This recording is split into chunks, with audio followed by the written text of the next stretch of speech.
Hey everybody, here is my discussion with Anthony Moffit, aka Harry. I actually call him Tony. Tony is a mate from my time in the Australian Army.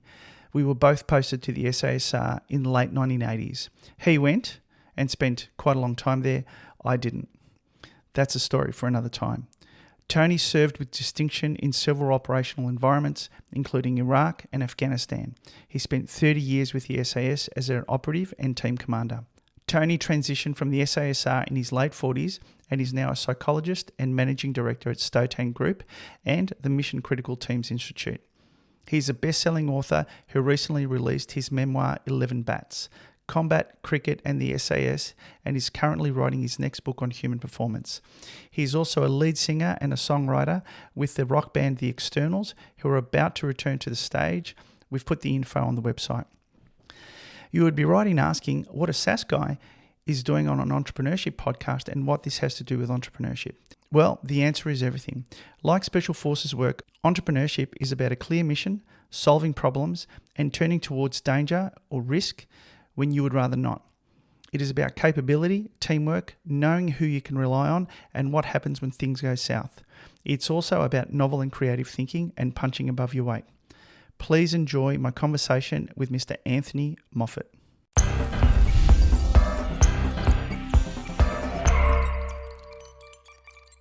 But what's your, just so I got an idea, mate? What's your, what's the tagline for your podcast? What's your mission statement type thing? What's your intent? So, the mission statement was really, it'll go where it goes. So it's just it was an exploration sort of thing that I started about 12 months ago, and I made a commitment to myself. I'd do 20. When I got to 20, I thought, okay, so this is really what was evolving, is that everyone's got a story to tell, just as like you mentioned. Everyone's got a story to tell. Some people are investors, some people are entrepreneurs that had failed, other people are service providers. But there's this conversation out there that's happening in contrast to what's being touted by commercialization accelerators, venture capitalists, which 90% of the stuff that I see out there from an entrepreneurial point of view is bullshit.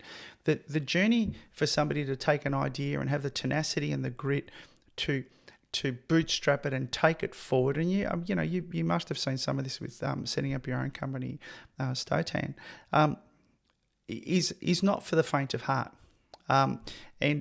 And the connection, so my mission statement was just to tell the story, just to listen to people's stories and let the audience, I guess, by being in the room in a way, but just because they're in a car this is the feedback I'm getting. I listen to you while I'm driving long distances and I feel like I'm in the room, and the honest and open stories that people tell are valuable, because I can tell you how to pull a trigger all day long until you grab a weapon, clear it, point it down range, and let a few, and surprise, surprise, the thing kicks. Right? It's not like it is on the computer, right? So that's called tacit knowledge transfer. So the tacit knowledge is the unexplainable stuff that a surgeon has to teach a registrar about, how to cut through skin and what the tension is and where not, and how to cut and why to cut, those types of that information that you can only pass on by doing and being there. Right. And the tacit knowledge transfer is one of the hardest things for humans to do, to explain. It's like riding a bike. Is you have to get on the bike to learn how to do it. You can't sit in a room and go, this is how you, and then someone can go and apply that. Yeah, absolutely right. And particularly if you've got other people. And storytelling is the best way to do that. Well, that's right. If you've got people's lives in your hand, that you're burning through their at least their time. But if you're a surgeon and you're cutting in for the first time on your own, how do you do that? If you're gone solo on an aircraft for the first time, you've got to take a deep breath, right? You fuck up everything that you've learnt. Here's your moment of truth. Or when your boot hits the ground off a chopper and you're in the game, it's fair income. And again, my hypothesis was there's people who study business and then they go into the corporate world, That's conventional warfare as far as I'm concerned. Conventional military operations. Tanks, it's, artillery, it's prepare the battlefield, move the troops in, it's traditional stuff. And then there's entrepreneurship, which in my mind is really akin to SF. So, special forces, unconventional warfare, being creative, and navigating your way through uncertainty and still moving forward. So that was kind of what, kind of triggered me reaching out. Perfect. And that's what this. Well, that's good to know. Yeah, so that's what this is. Good to This know. is really where we're stepping off from. Where it goes, I don't really mind. We just Easy. roll with it. But I noticed the beard is back on. Like, what's going on? So I'm writing another book at the moment, and I just been lazy, mate. I spend 4 or 5 days a week up in the mountains in a little room, not much bigger than this, and writing the book at the moment. So it's just, just can't be asked. Yeah. That some people say I should get rid of it, and it makes me look old, but then I just tell them, fuck off, I am old, Yeah, and I'm okay with it. Yeah, I kind of get. I started to trim it. I accidentally trimmed it back, and I got all this positive feedback. Oh, you look neater, and So I went, okay, well, because I'm probably going to go rogue this time. I'm probably going to go pretty big, and I'm going to grow my hair long too, which is not the right thing to be doing at my age. But fuck it, why not? Something different. Throw it out there. So I'm going full rogue, Christo. I'll pre-warn. Okay. So what's the new book about? Well, it's about Stoic philosophy. Percy Cerutty, arguably one of the greatest thinkers, at least in the coaching realm and athletic coaching. He was miles out of his time. Worth looking him up. Back in the 50s, reinvented himself at around 50 years old. So I kind of that resonates with me. And he wrote, kind of wrote an informal book on the Stoic philosophy. And the Stoic philosophy is word Stoic is a portmanteau, blended word, and the two words are stoicism and Spartan, Stoic and Spartan. Okay. And he brings the best virtues of both, because both schools of philosophy or ways of living are a bit dated. Mm-hmm. There's a few things that we wouldn't carry into now, but and I want to write a book what I boldly offer is to finish and formalize Percy's philosophy, and I think it's needed. Most self-help and philosophy and stoicism's back. It's all a mile wide and an inch deep.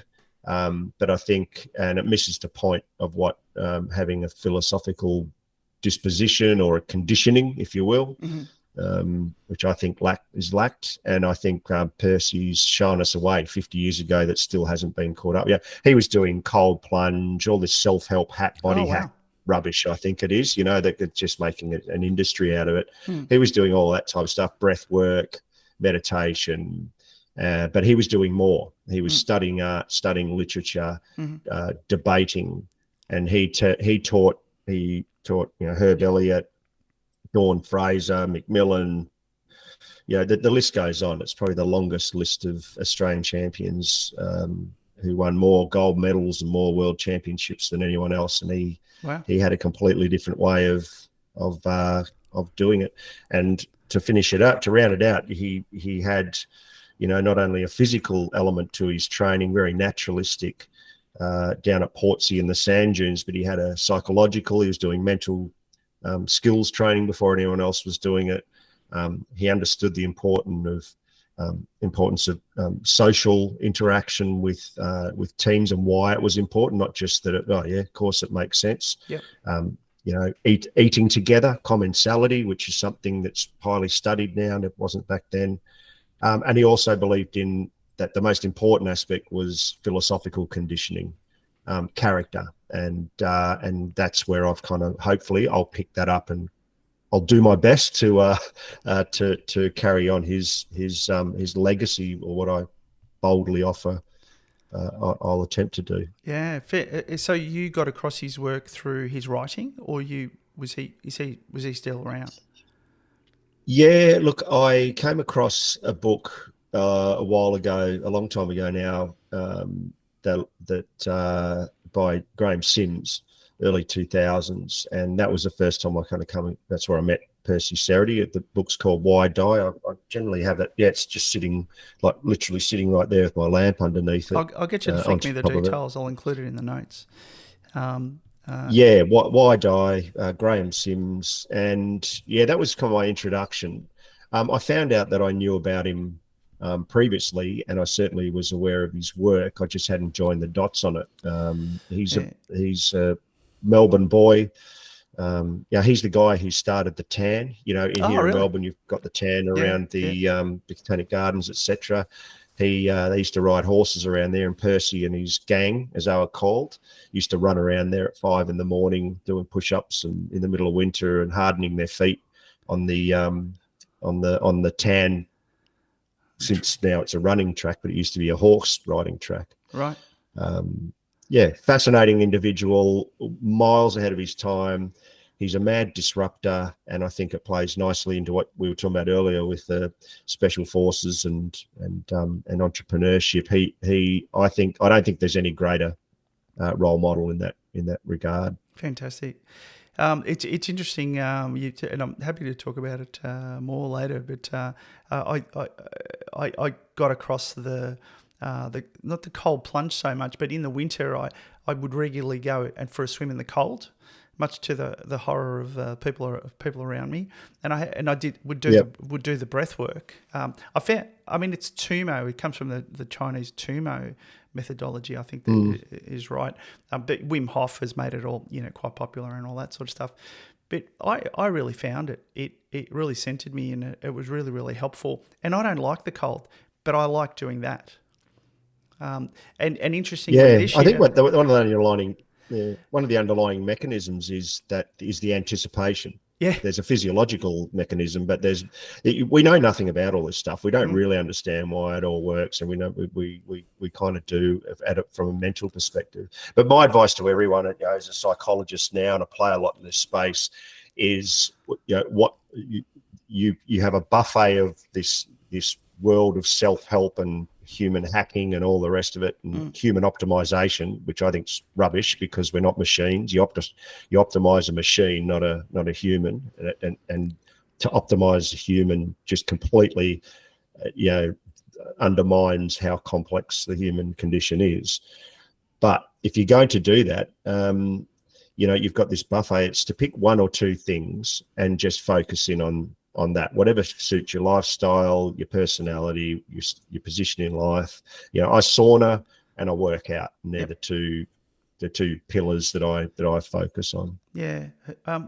All right. Well, why don't we sort of get into what we were kind of talking about a little bit earlier? So my perspective, and I'll bump into this because I work in the entrepreneurial sort of early stage innovation startup world. There's a clear difference between how things operate when you're under-resourced and you're dealing with a lot of uncertainty in the startup space versus when you're working in a corporation and they're dealing with strategies, they're doing product development, they're dealing with marketing, but that's operationalized. And the two worlds don't understand each other at all. Particularly when businesses are trying to sell into big corporations, what those fledgling startup businesses need to, I guess, tap into in terms of making things happen. Normally, that you would have some sort of clout within a large organisation. You have a budget, you have a team, you have a certain frameworks within which you operate in. And I saw it in the military. It's very, very different to the stuff that I was doing when I was a commando before I even got up to 103. And then that's the tip, that's tiny compared to then the journey that you had over in the West. Fun fact, I was posted over to 152 around the same time as you. I just didn't go. Did you know? Is that right? Did you know I that? didn't know that you got a.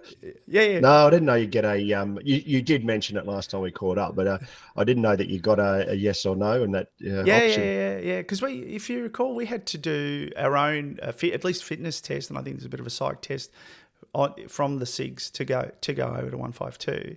So I got through all that, and I got my posting. My posting's in my record, but I had to sign on again. And I said, I think I wanted to go off and be a Rupert, and so I wanted to go and finish my education. Anyway, side issue.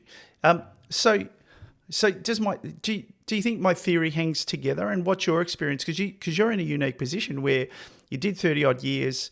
A big chunk of it was in the West, and now you've gone on into the world where you're starting a business. You've started a business.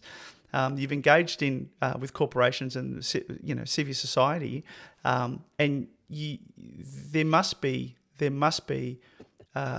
some sort of insight that you've got, and the connection that you might make, what the skills are that are required to operate in an environment of such high uncertainty and few resources, and you're relying on your not only your knowledge but your creativity to get the job done, and teamwork and all that sort of stuff. And then what you're encountering with the not to be disparaging, but fat and lazy, protected kind of ecosystem where people are worried about their careers and they're worried about their status and whatever, and it's a complete contrast to the world where Yes. Yeah, there's a lot in that. I guess just for to bring some context, I have found myself in a unique position, and I deliberately use that term. I found myself because life is a lot about luck and randomness and decisions, and you never know the alternate pathways.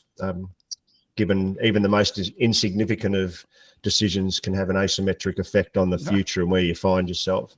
But yes, I spent 30 years in the military, 25 of that with the Special Air Service Regiment in Perth, the SAS, and most of that, all of that was with the teams. I didn't ask for promotion above the senior sergeant. That was kind of, as far as I'm concerned, the best rank in the Australian Defence Force, full stop. And I just said, I'm going to die here or you'll kick me out. So, and they eventually said, move on because you're too old.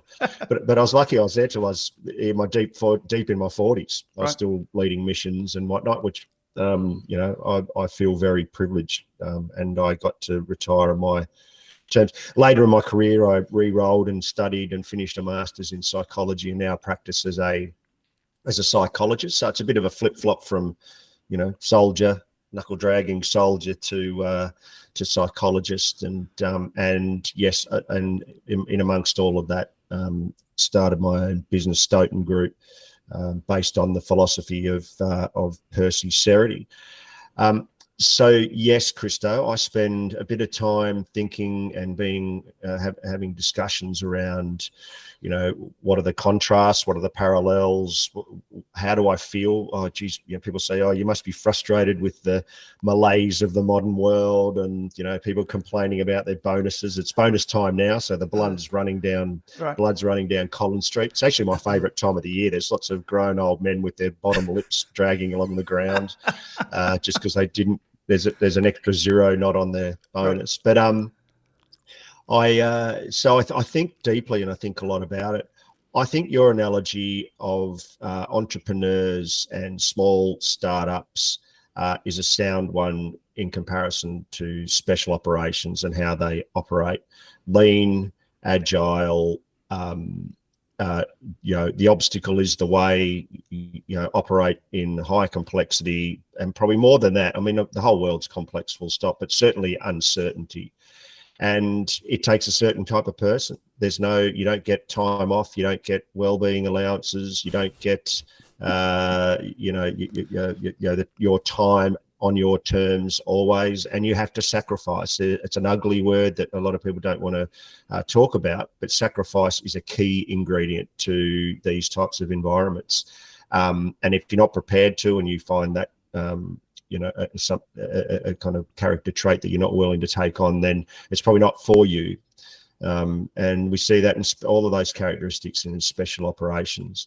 You also need to be, a word that I think is really informative is bricolage, which is a French term.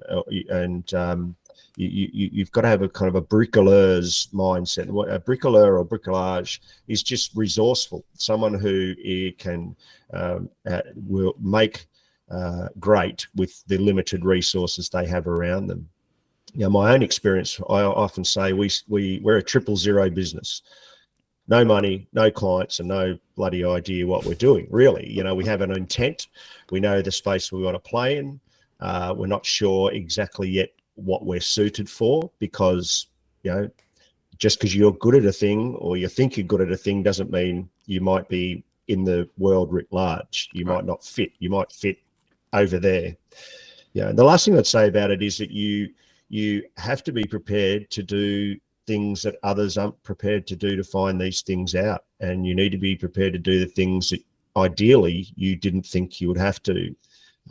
You've got to be prepared to work late, to do work that maybe not as meaningful towards your mission or whatever in the first one. You may have to tie it up with wire for now, so it's not exactly perfect, and put up with a bit of failure here and there. So I think to kind of answer your point holistically, it takes a certain type of person with a certain attitude to be an entrepreneur,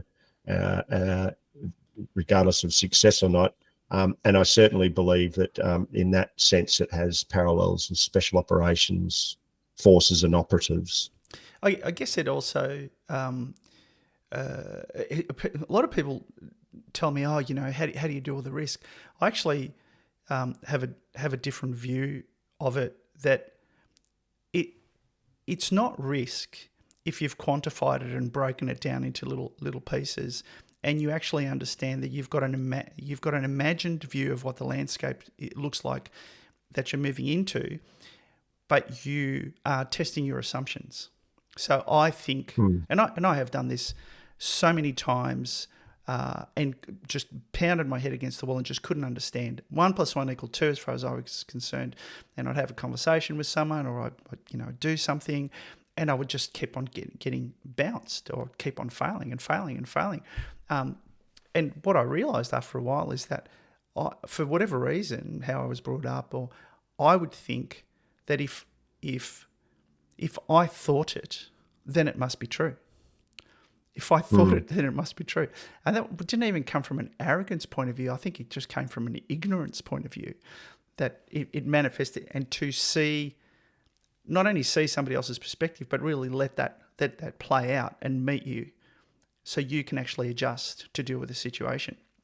But on the other side, and I guess my first hint that there was something different about the way I thought, and for a long time it was considered a legacy by people around me, ex-wife and all that sort of stuff, was we were doing a lantern stalk when I was a cadet. I was just a 16-year-old cadet.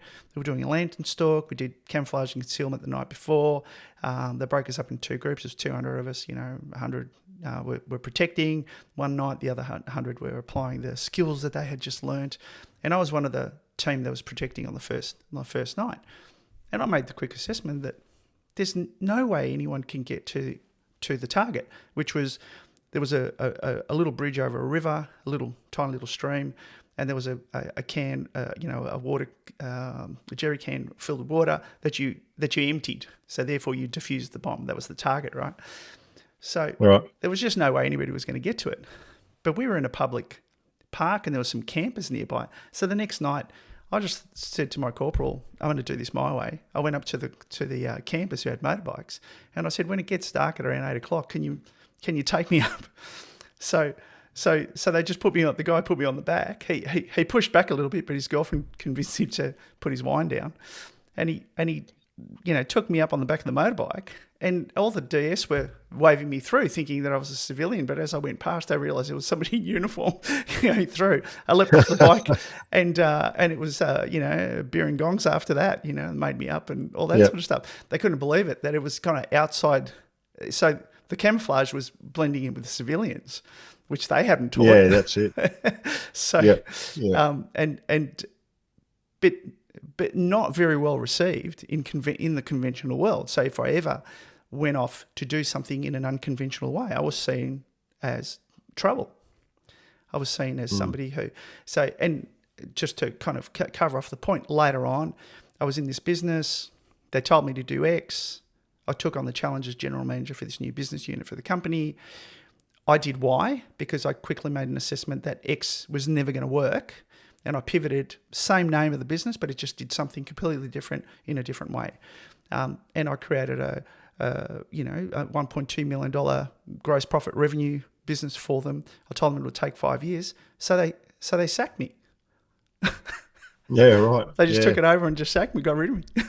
Because it had offended. Yeah, it's just disruptors are dangerous. Even pre-Socratic philosophers have been telling us, think for yourself. And when you think about that, it's the most subversive thing you can have. Well, Socrates paid the if you price. Look in the face of, and if you say that to governments, bosses, commanders, whoever, no, I'll think for myself, thanks. That's an affront, which is strange because we celebrate it. LinkedIn's full of hacks to think for yourself and disrupt and break the.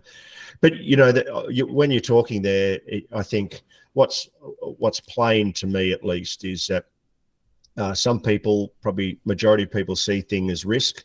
I think I personally see things as opportunities, and I think if you want to break that down to a more formal academic psychological lens, that's just asset versus deficit mindsets. And in psychology, deficit mindsets are characterized by people who see threat, risk, who see things narrowly. They see things within a narrow field of potential, whereas the asset mindset see things widely, and they see the possibility of everything. And so when you do have an asset mindset, I think your mind's more wired to be more resourceful. And that's not for everyone. There's some difficult news here that some people are 4'9" and other people are 7'6". That's the reality of both of those persons' lives. And same, I believe, psychologically, or because our psychology really does have a biological underpinning. Neurologically, neurochemically, we're all wired differently, and some people have a deficit mindset that just see everything's a risk. So they'll, So is that a different world? So is that what we used to say, like glass half full, glass half empty type of guy? There's lots of metaphors that you can place on it, but I think it's self-evident. And then there's variations of all of that in between. But there's risks. In the context we're talking about, asset mindset's probably a better mindset to have around entrepreneurialism and the risk and the hard work that it takes. However, it's maybe not what you want to hear from your surgeon as they're putting you under the knife. Who dares wins? I don't want my surgeon saying who dares wins as I'm going under. So that's right. So you've got to balance all of this. There's a golden mean, as Aristotle would say. Yeah. So how do you define risk? Oh, well, it's very contextual and context specific, domain specific. But risk is anything that's going to counterbalance or get in the way of you achieving your goal, whatever that is, whether it's super short term. I think it's so context specific that you'd have to take each case on its merit and then unpack it from there, and at what level the threshold is met for reality-based risks or perception-based risk. Because in the absence of information, in the absence of worry, you will find something to worry about. That's the human mind is made for that, and your level of threshold really is important. Yeah, that's right. That's what is it? 90% of the things you spent your life sweating about never manifested. They only existed in your own head. But I wonder. I know you were you've got your fast wings. You've done plenty of free falling work, and if you were geared up and thrown out of the back of an aircraft at 20,000 feet or whatever, you know what to do. I don't know what to do. For me, it's a risk. For you, not so much, because you've got a set of skills and experience where this might be just another day on the job. Whereas if it's my first jump and I've only been trained and I've never had the experience, the risk is that something hasn't clicked, that I'm not equipped either through my own skills or the equipment I'm carrying with me to deal with that particular. Well, that amplifies. Yeah, that amplifies the risk. There's no doubt about it. Lack of preparation, education, knowledge, whatever you want to cite that, amplifies risk. There's an inherent risk of falling out of a plane. Yeah. That is, you'll hit the ground pretty bloody hard and die. So that's agnostic of your positionality in the world, but lack of knowledge. So, I talk with AFL teams, rugby league teams, NRL teams, etc., about performance under pressure, and really that's in the field of managing risk, and whether it's time constraints, which in a game of football probably is. And people say, what can I do in the moment under pressure to make a difference? Well, I said, it's probably a bit late by the time the bloody line's chasing you down the road to kind of, bring some hack that you learnt off a podcast somewhere to bear, because you're just doing your best to run for your life. And what the military can teach all of us, what emergency medicine, If you have a self-managed superannuation fund or business and are considering including Bitcoin on your portfolio or balance sheet and want to do it safely and cost effectively, contact Digital Asset Custody Solutions today. Digital Asset Custody Solutions taps into over 10 years of experience in digital assets, including Bitcoin and stablecoins. They are also the only provider of digital asset attestations to help you when it comes time to submit your returns. Visit www.dacs.io or call 1300 346 495 for more information today. Get off zero Bitcoin today with Digital Asset Custody Solutions. Sport, even to a lesser degree, can teach us about performing under pressure in high threat environments and high risk environments, high consequence environments, is that you prepare beforehand. That's the mitigating circumstance. I'm sorry to be boring on everyone, and there's no magic sauce. There isn't. You just make sure you prepare. And a little mental model I apply is prime, reset, recover. And by priming, you prepare for the event, and you prepare for a worst case scenario. One thing the military is elite at is we don't go out into the field preparing for what the intelligence is always based on. We go out preparing for the absolute worst case. We expect 12 people and to lose one of ours, but we prepare for meeting 24 or 36 people and losing 4 of ours. That's what we prepare for. Reset, this is all done in the preparatory phase. The reset is what are the things we do in the moment to seize back certainty. Run, down, crawl, observe, aim, fire. Simple thing like that. Rote, learnt mental models that we can rely on under pressure, because a human is unreliable under pressure. You can't be trusted under pressure, Christo. Sorry to let you down, but under pressure, we all panic and freak out, and it's the mental models and ideas that we have in our head that kind of can ground us. Leadership's important. People have been there before and do your thinking for you. And then the recovery part, you can prepare for that as well. Have you dedicated time to doing after action reviews and hot washes? None of these things are done by business. A lot of them are done intuitively by entrepreneurs. They're thinking, they're kind of zooming in and out all the time. They're going over the horizon thinking, and then short horizon thinking, and they're just kind of zooming back and forth. That kind of mental focal length is just going back and forth all the time because they have to. There's no other way around it. I heard a saying. Actually, I read a story that it was in Elon Musk's biography. But risk is really around what you haven't thought about. The thing that keeps me awake at night is what didn't I think about? Because if say for instance, the risk associated with cashing out on the business, so running out of cash, can't operate the business, is a risk. But if I've got $500,000 in reserve, it's still a risk. I don't want to have to tap into the reserve, but I've mitigated for that contingency, and I may have to make some changes to stop the cash burn, not to have to tap into that, but it's not a risk the same as if I cash out, I'm dead.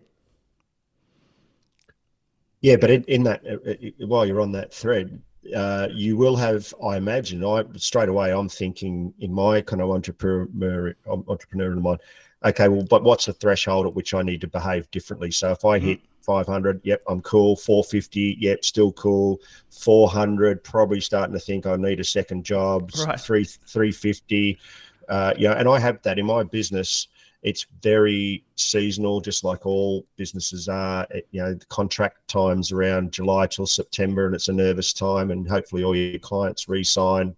But I'm always thinking, fuck, what if they don't sign? What do I do? And my mitigating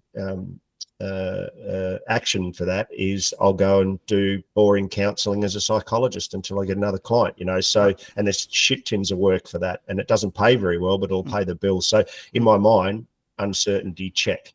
If that's the worst thing I've got to do, and if not, I'll go and work at the pub down the corner. I think that's the entrepreneurial spirit, is that that you are mitigating those thresholds. But you're willing to bet 150 of that 500 on the house still, but there's going to be a point at which you go, all right, to keep the dream real and keep it alive, I've got to go. And I think that's the people who are successful are the people who are prepared to go to that extent, that they are willing to eat some humble pie, to go back to the drawing board, reset and go again. And everybody wants to gong. Everyone wants to stand on the podium and punch the sky and say I did something. But the reality is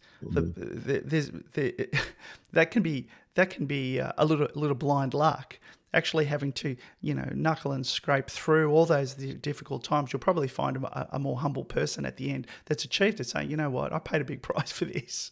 I might just go and have a beer with a mate. I don't need to yell and scream about what a great guy I am or how fucking special I am on LinkedIn or the Telstra Awards for Young Business Person of the Year and whatever, because I think I think people in that regard are relieved more than celebratory. A good friend of mine, a business I've been working with for a long time now, Merrick's Capital, just sold. This is well known now, as it's on the public record. Just sold the business for $235 million, and that's been the goal for 15 years. So they're a 15-year overnight success, and I know that. For Adrian and the leadership team, there's more relief than celebration, I can tell you. And I think that's what I see in other businesses. I'm not in a position to mention. It's a similar thing. And you talk to elite sports people. I worked with Collingwood Footy Club the last 2 years. God bless you. During their premiership couple of years. Yeah. And, you speak to the senior guys there, Pendles and, Scott Pendlebury and Darcy Moore and others. And the win is those beers they have that night are more beers of relief than anything else, just that the kind of thank God. Thank God, almost thank God it's over, because it's, so I think they're signs that of that, kind of entrepreneurial spirit, I think, that you don't see in conventional big businesses, which, I actually find quite boring, if I'm frank. I'm probably not likely to work anytime soon for any of the big corporations. I think they talk a good talk. I've been acquainted with. I haven't really worked with them. Some of the the programs for innovation and entrepreneurship within corporations, large organisations. And what I found is that they did have a feeder of ideas that they'd pass through certain gates to evaluate them and to support them, give them some budget, give some people some time to go off and do something. But when the rubber hit the road and they said, okay, so this is passed muster and it goes to the board for a decision, those guys and gals in most cases would say, well, we're not going to get behind this. It's not our area of expertise. Even though it's past everything, they really didn't have it in their DNA to take another level of risk and say, okay, we're going to set up a strategic business unit. We're going to partner with so-and-so, and then we're going to let this fly, even if it might be competing with our current business model. Even if, so for you know what that's called? What's that? It's called not invented here syndrome. Right. So you do it, I do it. For some reason, and there's not a great deal of understanding of this bias, this cognitive bias that we have. We take offence when people have better ideas than us, it does stop businesses. I've seen what I call them incubation labs and those types of things, and the leadership will come in and they can try to pick a great idea apart. I had the pleasure of working with a business in Sydney where they had a monthly competition called the Hunger Games, and I'm not sure if the founder will be listening to this podcast, but I'm sure he won't mind me sharing the story. And he would come in, have a big cape on. Well, actually, I'll go back a step. So sorry, it might have been once a quarter, where everyone submits their most outrageous ideas for investment, but not only that, for improvement to the business or just random out-of-the-box ideas, a bit of furniture, whatever the case may be. And they go into a committee. The best 3 ideas are brought forward. If you're really passionate about your ideas, you can submit them again and keep it. And then the ideas are presented in a 3-minute thesis from each individual each quarter, but it's staged. The founder comes in with a black cape and a big hat and a staff. Bring me my ideas, and they all get in there, and then those ideas are given a substantial amount of money for that person to either prove or fail at it, that has been that they've had so many spin-off little companies that are making money independently, not so much for the business, but for the individual. Right. So, what a great initiative. And it's probably the only place I've seen it work really well. And what an ally humble. Yeah. What an ally you've created now. So you've had, Fred Smith from marketing, he's won this thing and he's gone off and he's set up this company and you've supported him and provided him some funding. I think you've got an advocate in the marketplace now for whatever you do, and he's got access to people he can trust who've supported him, and he's not on the teat anymore. He's standing on his own 2 feet. What other opportunities are going to pop up that he might be able to bring back to the business? So you don't know the dividend. Well, it's the ultimate in job crafting too, because that person and the kind of loyalty, and bring it back to my specialty, I guess, the psychology of teams and behaviour, etc. That kind of trust you can't buy, you can't teach. That's tacit in all of its character, and I think. And those people don't leave. They don't just go off and just, and if they do, they probably weren't the right people anyway. But they get time in their life now to contribute and put towards ideas. I think that, but you're right. Even in tech companies I've worked with, there's always this kind of barrier, and it generally is human barriers and people offence taking that they didn't have the great ideas and they try to pick the bones out of it. But if you've got a great idea and you believe in it and no one's listening, stop. You're talking to the wrong people. So get out and absolutely. Push on. Absolutely right. So the portfolio of work. So let's just go back to some of your activities at the moment, because I find it intriguing how you've made this pivot out into the civvy world. I haven't seen anybody who's taken the bull by the horns as voraciously as you have, Moff. Thanks, Matt. Yeah. It's impressive stuff. I mean, I thought you were a little bit of a soft cock, but you're really not. So what came first? So you pivoted out of the military. Obviously, you can take the boy out of the army, but you can't take the army out of the boy. Was it the book was the first step? Was it moving into psychology? Was that in parallel? What was the journey like for you out? And what did you find the most confronting along the way? I guess kind of moving away from the. Yeah, the most confronting is still in play, and that is dialing down the military, the high vigilance, high expectation of the military and the standards, and trying to dial that down for a military audience.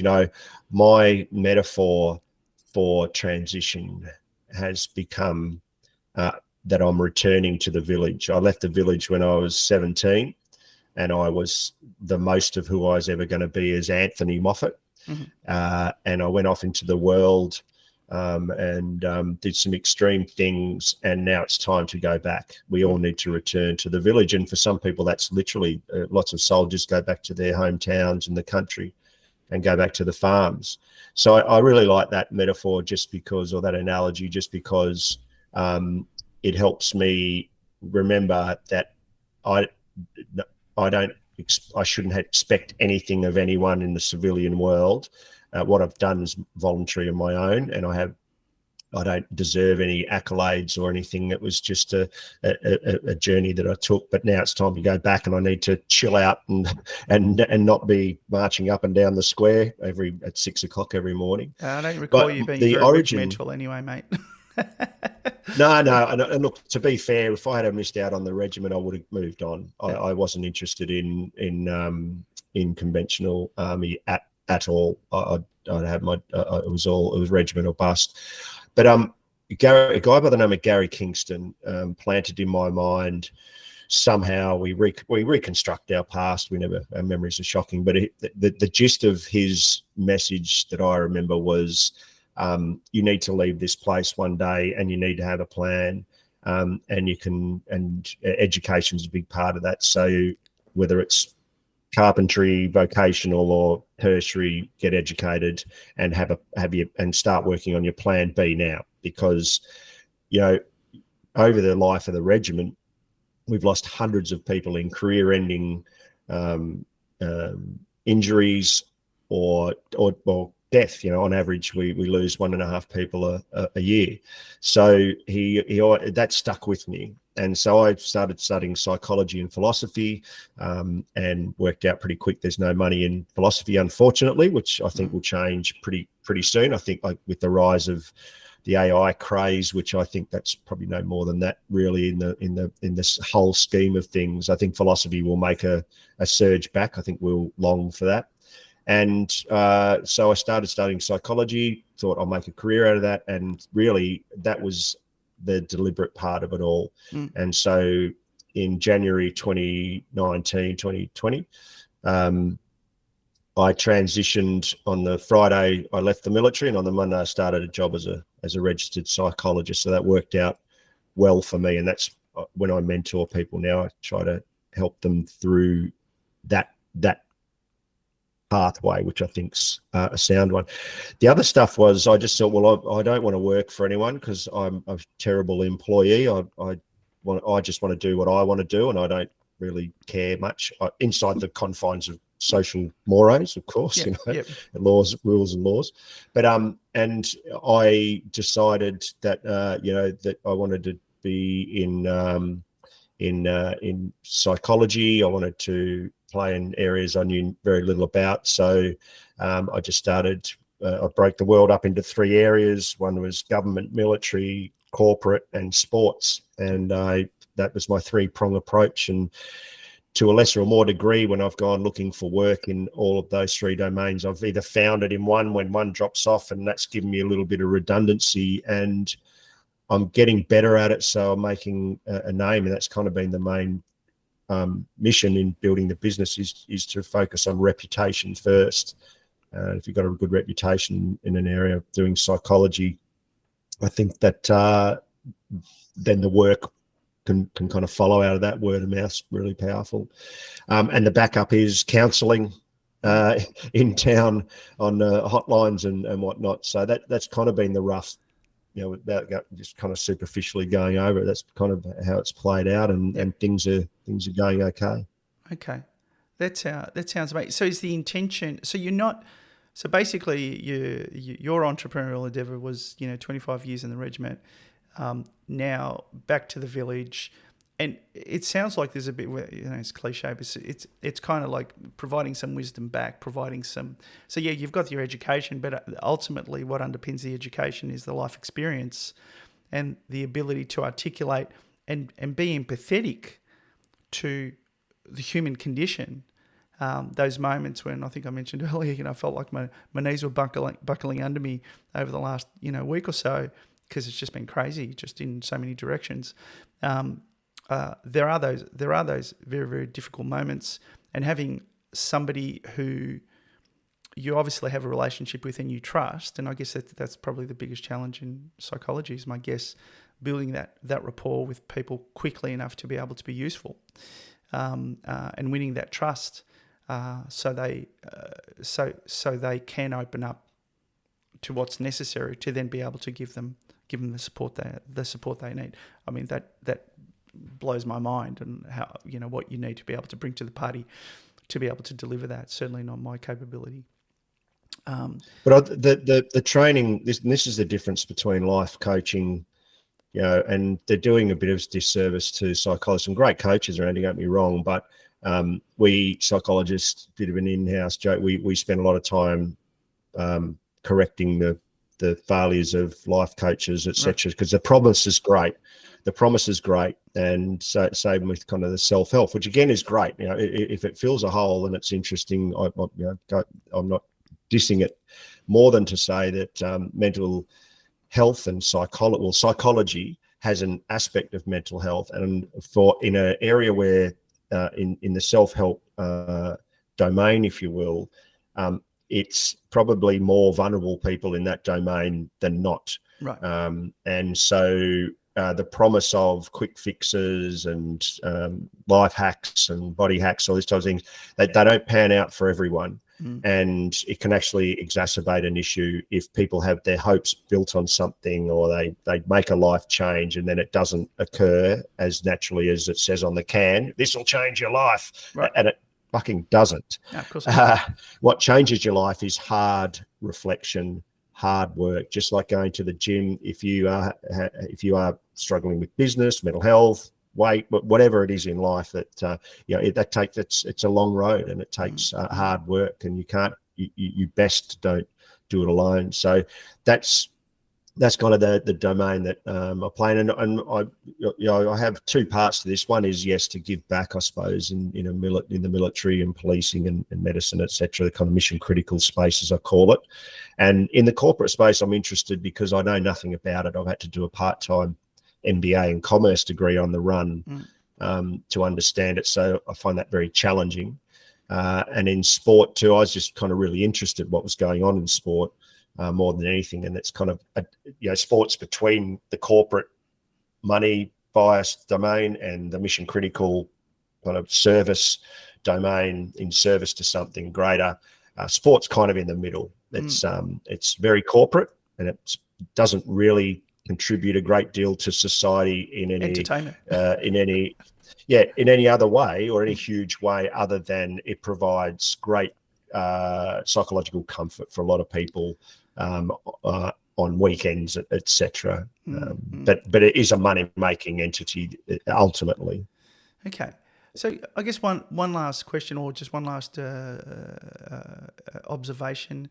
Are you seeing corporations morph? Are they changing? Well, they're losing a lot of talent. A lot of people who are capable, who are educated and experienced, they're moving on and doing their own things. And I find sometimes that the people who are staying are the people who are less resilient and more in need of that security blanket. But then you're losing capability. Obviously, when you left the West, there are Carter courses coming through each year, and they're feeding up new talent, and there's a tried and proven method on how you bring up operators through the organisation.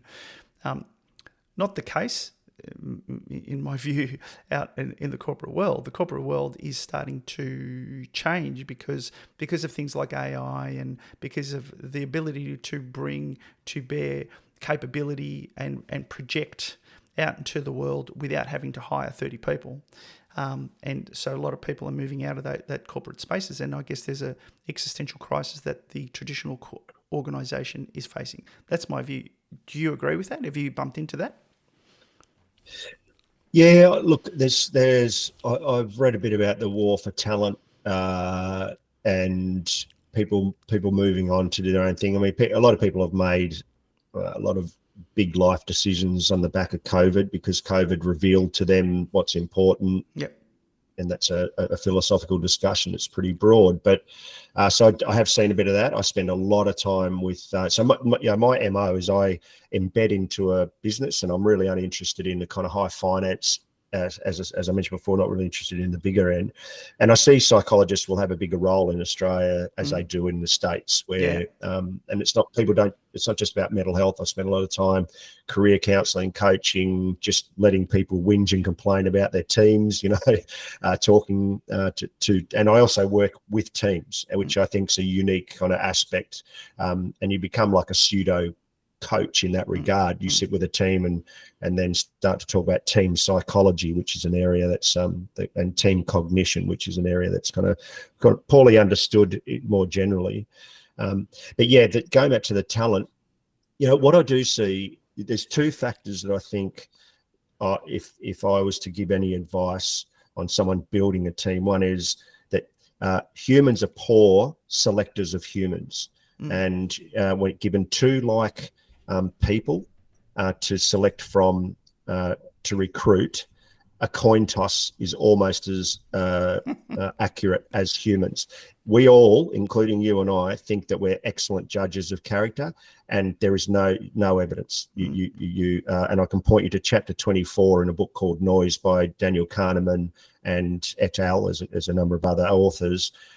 They talk about keeping the human out of a selection process for as long as you possibly can. Now, one caveat on that is that you need to stay engaged with the people that are in your pipeline that you're recruiting. But the selection processes are poor, and they're not, and that's 4 out of 10 ubiquitously. We're still seeing people hiring their mates in pubs, or whatever metaphor that is for these days. But hiring your mates, bad decision. Hiring hastily, bad decision. You need to build really strong selection processes and stick to them for everyone, including CEOs. There's whole types of people out there bristling now, saying, "Oh no, but the evidence is just against you." And the kind of kicker for that is, the harder your selection process and the more renowned it is for being harder, the better talent you'll attract, because the really high-end operators know they're going to make a lot of money in the long run. They have that kind of faith in themselves, but they want to be tested and work alongside high-performing people. And if they can smell that a process is tough and it weeds out others, that attracts them as much as a big pay packet. And if you've got good processes, you're generally going to be have at least pay packets on it. The other thing is that I'm unsure that there's a change going on now in the workforce that I'm not sure everybody's really paying much attention to, or as I like to say, attending to.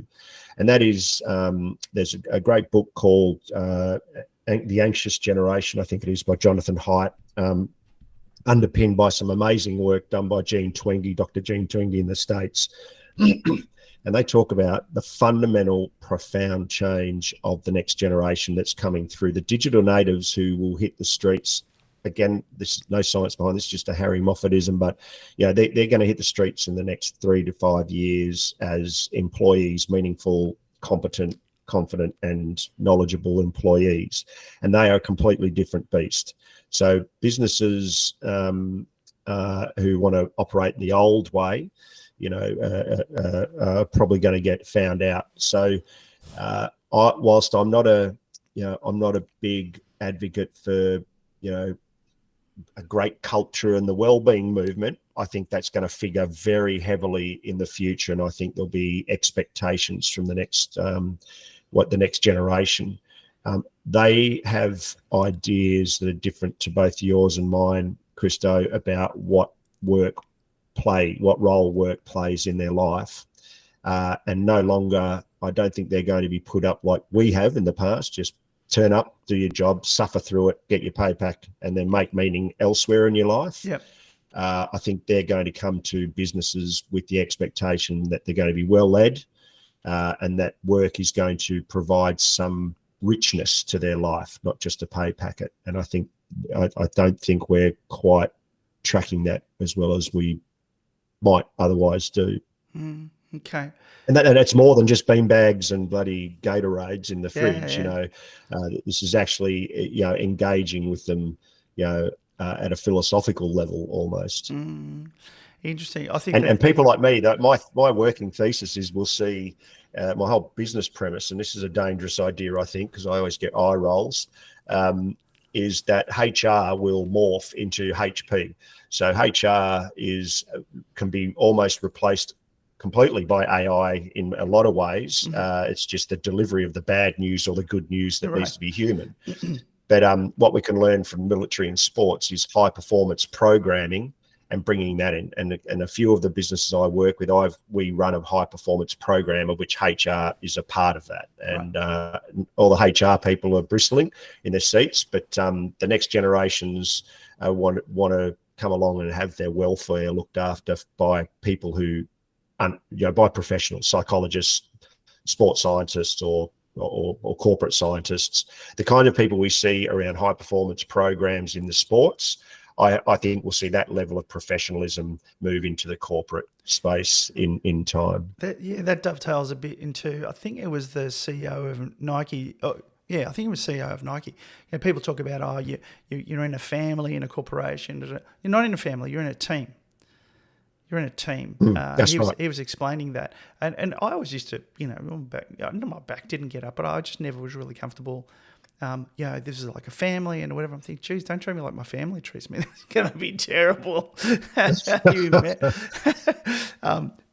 But certainly, but us in the military, you remember from the military, mate, you joined a greater purpose. And look, it's that you have to contrive that in corporates because you have money involved, and money and the truth are irreconcilable. That's been the way it has been for 5,000 years. A business needs to be secretive, and so the transparency required for truth, it can't be there. But that doesn't mean you can't learn from organisations to actually have a greater purpose, which the military, police, medicine, nursing, teaching, those types of things have a great purpose.